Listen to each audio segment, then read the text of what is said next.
ተስፋ መንገድ ላይ አጽሚ ጉዞ ላይ አበርቺ ዋና መሳሪያ ነው። ተስፋ እሱን ለሰነቀ ግብል ላለመ ዓላማን ለተለመ ውድ ገጸ በረከት ነው። ተስፋን የሰነቁ ሰዎች ተራራውን ወጥተው ዳገቱን ተሻግረው ኮረብታውን ቧጥጠው ለስኬት ይበቃሉ። ተስፋን የሰነቁ ወንዞቹን አቋርጠው ባህሮችን ተሻግረው ማዕበሉን ረተው ወደ ዳርቻው ይደርሳሉ።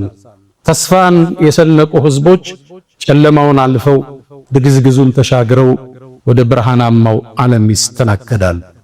ተስፋን የሰነቁ ቸነፈሩን ተሻግረው ውርጩን ተቋቁመው ለስኬት ለድል ይበቃሉ። ተስፋ በሰው ልጆች ህይወት ውስጥ የሚያስፈልጋቸው መሰረታዊ ቅመም።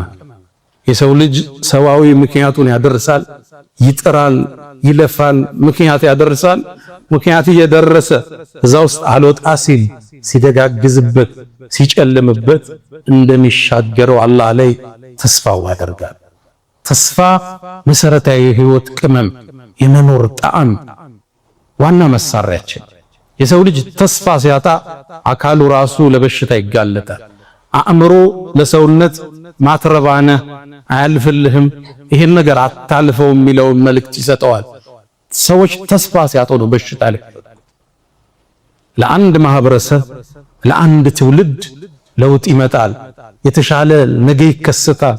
ከሩቅ ሳቅህን አዳምጠው እያልክ ተስፋ ካልሰጠው መኖር አስቸጋሪ ፈታኝ ዳገት ይሆንበታል።